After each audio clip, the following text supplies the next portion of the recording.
Children, we were discussing in chapter 2. The name is reproduction in plants and animals. Till now, we have completed the asexual reproduction topic. Now, let us discuss about the sexual reproduction in plants. This is today's topic. The sexual reproduction is the most common method of reproduction in higher plants. What I am saying? Sexual reproduction is the most common method. In which type of plants? In the higher plants.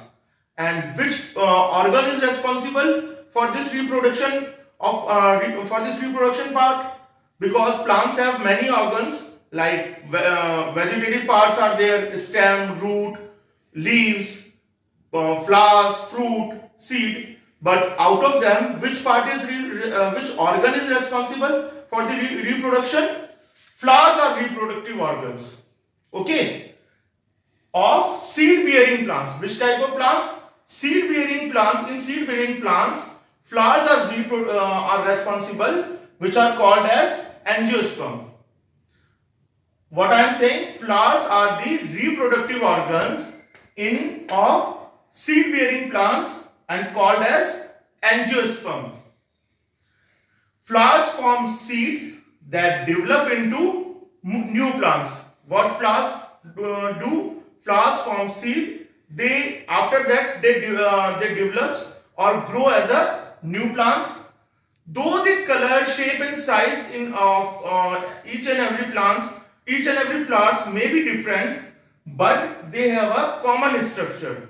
This is the common structure you can see in the diagram. This is the fleshy part, which is called as thalamus or stalk, or this is ovary. This ovary style and stigma creates the carpel. Together these three parts create what? Ovary, style and stigma create the carpel or gynoecium, and here this is anther or filament. Anther and filament, together these two parts create the stamen, or we can say androecium. This is stigma and this is petal. Okay, these are the total parts of the flowers. Normally, mostly flowers have four holes, which are calyx, corolla, androecium, and gynoecium. These holes are called what? Calyx, corolla, androecium, and gynoecium. Holes are arranged in a definite order. Means they have a definite order on a fleshy base. What this fleshy base is called as? Thalamus or receptacle. What this thalamus we can say as? Receptacle. So again I am repeating for you, the most common method of sexual reproduction is in higher plants is the sexual reproduction. Most common method of reproduction is sexual reproduction in higher plants, and flowers are the responsible as a reproductive organ in higher plants. Okay, and what type of plants? Seed bearing plants, and they are called as angiosperm. Okay, flowers form seed that develop into new plant. Though the color, shape and size may be different of flowers, but they have a definite structure. Most flowers have four holes. What I am saying? Most flowers have four holes, which are called as calyx, corolla, androecium, and gynoecium. Okay, these four holes are arranged in a definite order on a fleshy base called as thalamus or receptacle. Now let us discuss in detail about the parts of flower. How many parts of normally a flower has four parts or holes or layer. First hole called as calyx. It is the outermost hole which consists of green leafy-like structure called sepal. In this diagram you can very well see this part is known as sepal, and second one is corolla. Second hole is corolla. It is the second hole which consists of brightly colored petals. Here these are the petals. This 1, 2, 3. This part is known as petals. Okay. Then comes the third hole or third layer named as androecium. What does we call androecium? And it is the male reproductive part of flower. And it consists of stamens. Each stamen had two parts. What does androecium contains? Androecium has stamen, and each stamen is divided into two parts. First is a long stalk-like filament. This stalk or this tube-like structure is called filament, and a solan structure which is at the tip of the filament called anther. Okay, and anther produces, produces very small structure called pollen grains, which consist of two male gametes. Again, I am repeating for you the parts of flowers. First is calyx. It is the outermost part and green leafy and consists of green leafy like structure called sepal. This is sepal. Okay. Then comes corolla. It is the second hole and consists of brightly colored petals. This part is known as petals. Okay.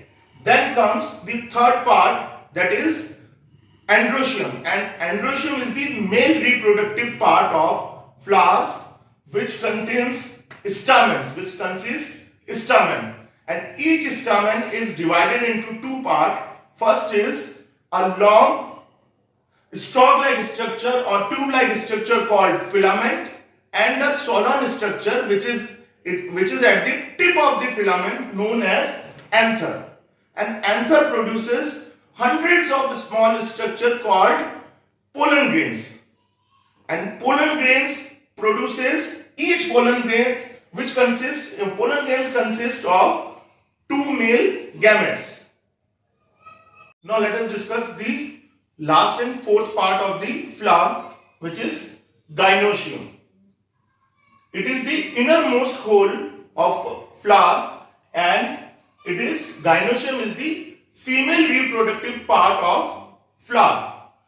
Gynoecium consists of one or more pistils or carpels. What does gynoecium consist? Gynoecium consists of one or more pistils or carpel, and each pistil consists of stigma. This part you can see, then style, and then ovary. Okay, each pistil consists of stigma, style, and ovary. Stigma is the topmost knob-like. Knob means if you say it's a topmost covering part of pistil, and stigma extends into a long tube-like structure called style. What I am saying, stigma is the topmost knob-like structure, and that extends into a long tube-like structure called style, which ends, where does it go? Which ends into a solan basal portion, means basal portion called ovary. Okay, and each an ovary contains one or more ovules. Inside this, one or more ovules are there. That female gametes known as egg is formed inside the ovule. What I am saying, female gametes known as egg is formed inside the ovule. Again, I am repeating the gynoecium part for you. Gynoecium is the innermost hole, and gynoecium is the female reproductive part of flower, which consists of one or more pistils or carpel, and each pistil consists of style, stigma, and ovary. Now, how does stigma looks like? Stigma is the topmost knob-like structure or covering structure which extend into a long tube-like structure called style, and that style ends to the solan basal portion called ovary. And ovary has one or more ovules, where female gametes known as egg is formed. What does the female? Where does the female gametes form? Female gametes are formed inside in the ovule. Okay. Children, now start with another topic, which is pollination. Fertilization takes place when male gametes. Where does the male gametes found? When we have discussed the parts of flower, androecium. Okay. When the male gametes from androecium fuses with female gametes. Now, female gametes, where does the found? Where does female gametes are found? Yeah, gynoecium. So, fertilization takes place when male gamete fuses with the female gamete. Okay. Male gametes present in the pollen grains must reach the female gametes present in the ovary. Where does male gametes must go? Male gametes must reach to male gametes which are in pollen grains must reach into the female gametes which are present in the ovary. Okay, and the transfer of pollen grains from the anther of the flower to the stigma of the same flower or another flower is known as pollination. What I am repeating, what I am saying to you, again I am repeating the definition of pollination: the transfer of pollen grains from the anther of a flower to the stigma of the same flower or another flower is known as pollination. Pollination takes place naturally or artificially. There are two processes by which pollination takes place. First is naturally or second is artificially.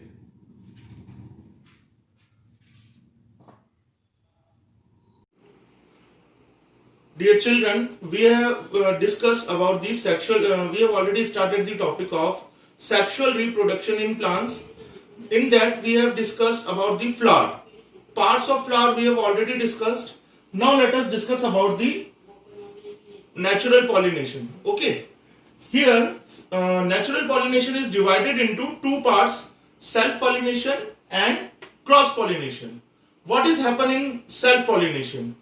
In self-pollination, pollen grains are transferred from an anther to the stigma of the same flower or another flower of same plant. Kindly note that this is the major point. Pollen grains are transferred from an anther to the stigma of the same flower or another flower, but it should be of same plant. Okay. Now what is cross pollination is? When pollen grains are transferred from an anther to the stigma of a flower or another plant of same kind. What I am saying? Pollen grains are transferred from the anther to the stigma on another plant of the same kind or species. That is called as cross pollination. And here external agents are required for the cross pollination. What are external agents? External agent could be of wind, water, insects. They are responsible for doing the process of cross pollination. In this diagram you can very well see that here pollen grains in self pollination first. Pollen grains are transferred from anther to the stigma of same plant, same flower or another flower of same plant. But here pollen grains are transferred in cross pollination. Pollen grains are transferred from the anther to the stigma of another plant, another plant of, but it should be of same kind, same species. Okay.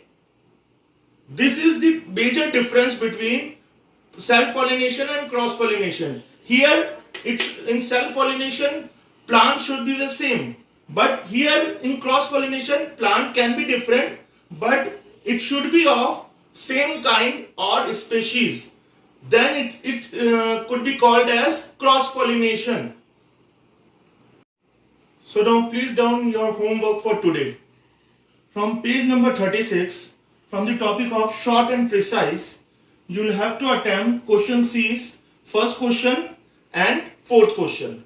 And from do at length topic, you will have to attempt question A's second number question and question B's fifth number question.